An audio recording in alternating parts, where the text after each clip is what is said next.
Level progression ကိုကြည့်နေကြတဲ့ပရိသတ်များအားလုံးမင်္ဂလာရှိရနေပါရှင်။အခုဆိုရင်တော့ MISY Mandalay ရဲ့ The Exhibition and the Award Ceremony of the Art Competition 2019 ခန်းသားမြင်ကွင်းပုံရိပ်တွေကိုတင်ဆက်ပေးသွားမှာပဲဖြစ်ပါတယ်။ဒီပွဲရဆိုလို့ရှိရင်တော့အကြောင်းသားအကြောင်းသူလေးတွေရဲ့ပကြီးစွမ်းရည်ရှင်ပြိုင်မှုကိုတခါတည်းအကဲဖြတ်အမှတ်ပေးပြီးတော့စုတွေချင်းမြင်ပေးသွားမှာပဲဖြစ်ပါတယ်။ပရိသတ်တွေကစုမတော်ရိုက်ကူးတင်ဆက်မှုကိုဆက်လက်ကြည့်ရှုပေးဖို့အတွက်ဖိတ်ခေါ်လိုက်ပါရရှင်။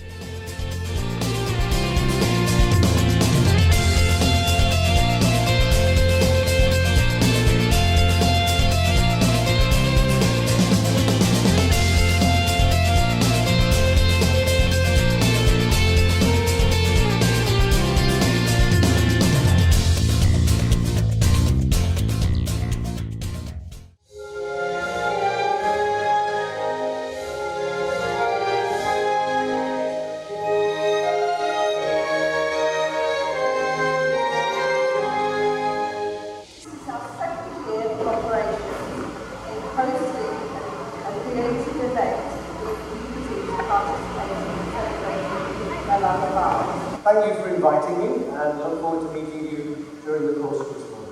Today, and as Mr. Steve has already said, it's going to be a very difficult decision that we have to make later about who the winners are. ဒီနေ့ပြိုင်ပွဲကိုအကောင်းဆုံးအလားဆုံးနော်ဒီဆွဲကြဖို့ဆရာ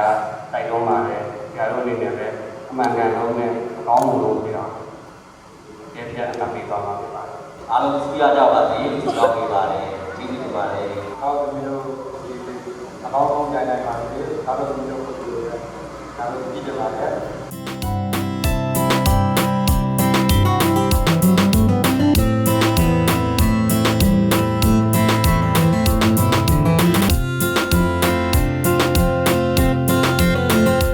အခုကျမရဲ့ပကြီးပြိုင်ပွဲကို MISY Mandalay အပြင်အခြားကျောင်းကကျောင်းသားကျောင်းသူတွေပါဝင်ရောက်ရှင်ပြိုင်ကြတာဖြစ်ပါတယ်။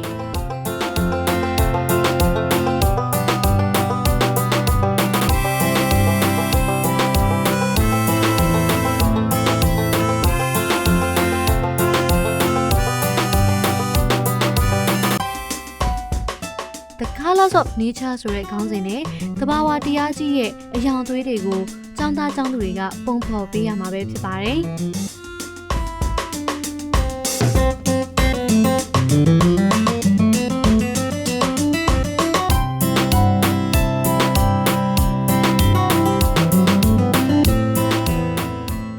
ဒီနေ့ရေးဆွဲကြမဲ့ဒီသားတို့သမီးတို့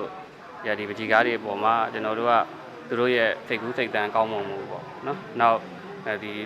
ပေးရထားတဲ့ဒီခေါင်းစဉ်ကိုဘယ်လောက်ထိတရုပ်ပေါ်အောင်ရေးဆွဲနိုင်တယ်လဲပေါ့နောက်ပကြီးနဲ့ပတ်သက်တဲ့ဒီအယောင်ရေးချယ်တဲ့နေရာတွေမှာလှပမှုနောက်သူတို့ရဲ့ဒီရေးဆွဲထားတဲ့ဒီ composition ဒီထားသို့ဖွဲ့စည်းမှုလေးတွေနောက်ဒီလိုသဘောတရားတွေကိုအခြေခံပြီးတော့ကျွန်တော်တို့ကလည်းအမှတ်ပေးအကဲဖြတ်သွားမှာဖြစ်ပါတယ်အထူးသဖြင့်တော့ဒီကလေးတွေကိုပကြီးပညာ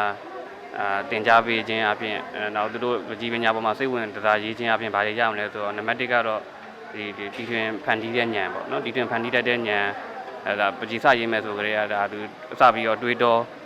ပြီးတော့ဒါသူစပြီးရေးရတာပေါ့နော်အဲ့တော့တီထွင်ဖန်တီးတဲ့ဉာဏ်တွေဒါရင့်တန်မယ်နောက်ပြီးတဲ့အခါကျတော့ဒီအလားပါကိုချစ်မြတ်နိုးမယ်ပေါ့နော်ဒီနေ့အခမ်းအနားမှာ game တွေအပြင်ဉာဏ်စမ်းပဟိနီရှင်ပြိုင်မှုတွေကလည်းပါဝင်ခဲ့ပါတယ်။ Name a creature that lived a million years ago.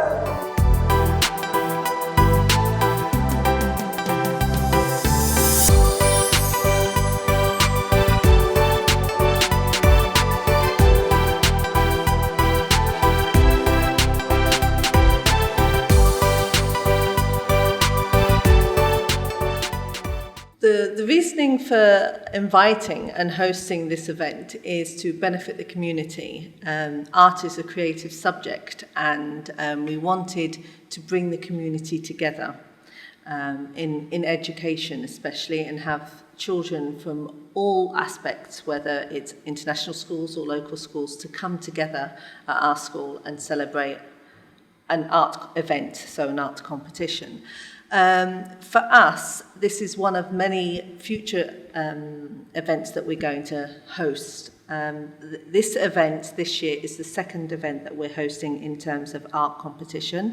and the theme is the colour of nature,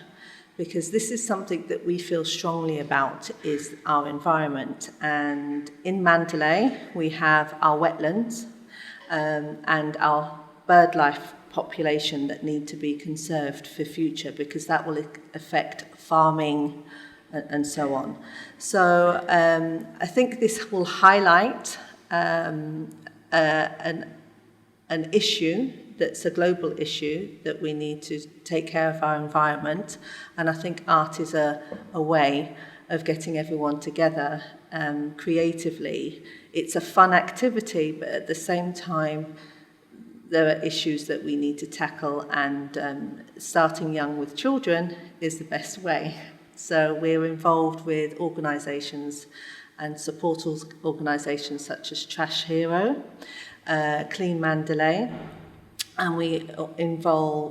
have charitable donations to other schools that are in need, and we work with the local community, such as a women's association, to upskill them, because obviously ladies are at home, women are at home with their families, and they're the first ones that will teach the children about sustainability, environmental issues. So we're very supportive of these initiatives.